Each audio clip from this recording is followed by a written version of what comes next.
Thank you for joining us on this Saturday morning. And we've had some nice weather over the last few days, Dave, but it's been dry, and that's going to change today. Scott, what update do you have for us?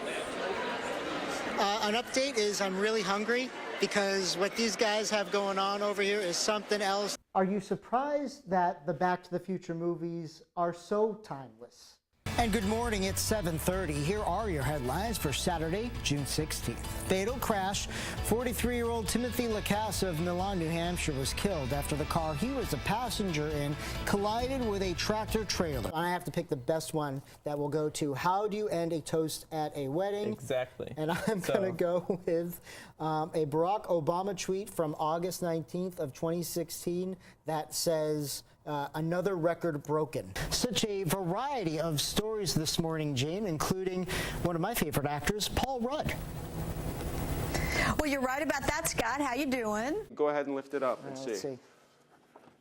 Oh, my goodness. Stick his tongue out Can a we lot. get that blue tongue? Come on, there it we is. Look at that. Happening now, Vermont State Police are looking for a man they say left the scene of a shooting in Westminster, Vermont. Police want to speak with 26-year-old Jesse Morey of Westminster. This is a photo of him from 2017 provided by state police. On Thursday night, police responded to a home on Kimball Hill Road North after reports of arguing and a gunshot. When police arrived, they heard another shot, went inside the home, and found 20-year-old David Robichaud of Westminster with a gunshot wound to the neck. Police say evidence shows that Robichaud shot himself. He's in critical but stable condition this morning at Dartmouth Hitchcock Medical Center. Anyone with information on Morey's whereabouts or the incident is asked to call state police. A second arrest is made in connection to a shooting in downtown Burlington. Carl Martin of Colchester is now behind bars. Police say in late February, Martin's brother, and Rashad Nasheed of Burlington got into a fight over a woman. Police say Martin punched Nasheed. Then police say both men pulled out guns. Nasheed allegedly fired into a crowd in what police described as a Wild West shootout. A 26-year-old woman was hit in the chest and almost died. Police arrested Nasheed days after the shooting. Both men are charged with aggravated assault and reckless endangerment. A former New Hampshire teacher accused of having a sexual relationship with a student is in more trouble. David Pook used to teach at St. Paul's School in Concord. He will now spend 4 months in jail for telling that student to lie to a grand jury. He pleaded guilty to witness tampering and contempt of court Friday. His lawyer says Pook is taking responsibility for that crime, but there's no evidence of a sexual relationship. Pook was fired from the Derryfield School in Manchester after his arrest. A registered sex offender in Massachusetts is accused of sexually assaulting an 8-year-old child in New Hampshire a decade ago. Police in Hancock, New Hampshire, locked up 65-year-old Dale Earl Cole Wednesday. He faces 3 felony counts of aggravated sexual assault at a campground. Police say Cole showed the child pornographic movies and gave cigarettes in exchange for sexual acts in 2009. They think it probably wasn't the only time. Records show Cole was convicted of indecent assault on a child in 1984 and for child porn possession in 2010. Troopers say they clocked a woman driving 112 on I-89 in Williston yesterday. They arrested 29-year-old Caitlin Barnt of Milton just after 5 last night. She's now charged with negligent operation. The University of Vermont Health Network and the Nurses Union will be meeting this afternoon for more negotiations. The two sides have still not yet reached an agreement. The Nurses Union wants a 23% increase over 3 years, and the hospital is offering 13% with 2% step increases as well. Scott, sounds like they're getting ready for some big events this evening. That's right, Galen. We are at the Stowe Events Field, and as you can see behind me, tents are going up and people are mulling about. At 6 o'clock, this place is going to be packed with children and families. There's going to be plenty of games and activities, a bouncy house for the kids, vendors selling food, and then tonight, around 9:30, 9:45, there will be a gigantic fireworks display. Now, earlier in the day, there was a party and parade in the village. Among the people in today's parade was Vermont Governor Phil Scott. Now, this morning, the governor released a statement titled "A Revolutionary Idea, Respectful Conversation." In it, the governor talks about how easy it is for people who have similar opinions to respect each other. But the governor states, quote, "We must also extend that respect to those with whom we fervently disagree, because in order to try to convince the other side of the fallacy of their position, we have to allow them the same opportunity. Otherwise, our democracy becomes a hypocrisy," end quote. The governor says there's no better time to think about this view than during Independence Day. I think this is what it's all about. We fought for our freedom. My dad was in World War II. He fought for our freedom. And we have the freedom to disagree. But we should do so respectfully and civilly. And I just think that message needs to get out. We all need to act appropriately.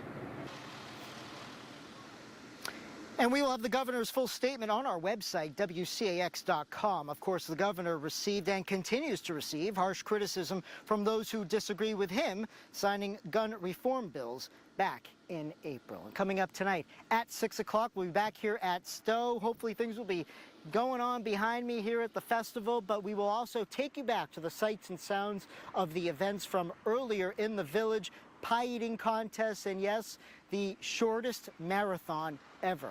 Plenty of stuff. We'll see you coming up at 6 o'clock. We are live in Stowe. Scott Fleishman, Channel 3 News. On July 4th, a viewer posted this video to our Facebook page. Now, you may have seen this flagger driving through the construction in Brandon. I did a little digging, and there's more than meets the eye. In the 1970s, he had a hit song in his home country. Now, at the age of 63, he's trying to find success once again, pushing past heartache to do it. Hello. With a smile, a wave, and a song. Have a nice day. Hey, hey. Victor Gittens is keeping the spirits of these drivers upbeat during a time when their speed is slow. He's very friendly, and I always wave to him. Does it brighten your day up a little bit? Yeah, I'm glad he's trying to make a positive out of it. Good job. Thank you. You don't get that normally. You get people come through these intersections and they're mad because they've been sitting in traffic. You know, yes. So that's why I do that. Those people could wait there 20 minutes, and when they pass me, thank you. Those people feel good. Enjoy your weekend. Don't let the singing and dancing fool you. Victor takes his job very seriously. So serious, in fact, he's written songs about it. Tell me about the Smiley Flagger, the CD. Everyone that in construction should have one of these CDs because it teaches you what safety is all about. As a songwriter, I put it into song. Victor has been writing songs ever since he was a teenager, growing up in Barbados. He had a hit song there called Oh Babe. Just let me love you. Oh, love you. You're my love, my soul. Oh, babe.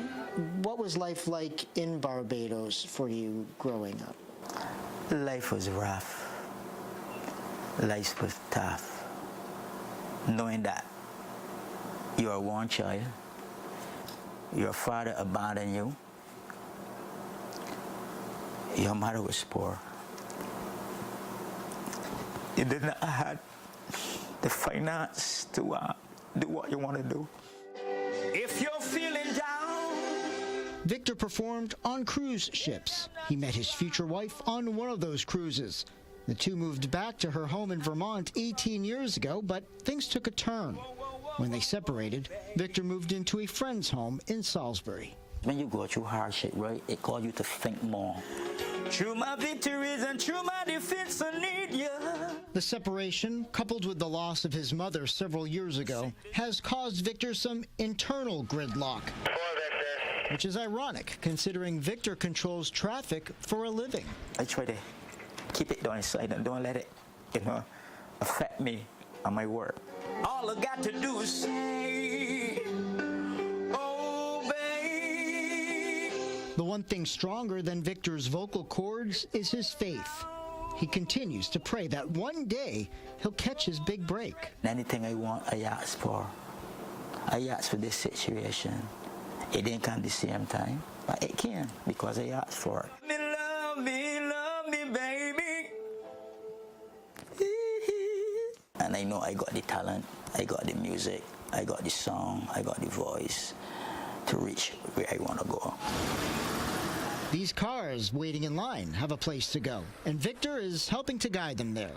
Holding this paddle is truly the one time of day he feels in control. Yes. Maybe that's the real reason For the truth of it all, Victor Gittins is such a happy flagger. there's no in town. Now, we should mention that Victor only sings and dances when the cars in front of him are stopped. When our camera was there was a second flagger on hand to make sure safety protocols were followed. Victor has a son and daughter in Barbados and a daughter in Vermont. He has several grandchildren. He gets back to Barbados once a year. Guess when? During the winter.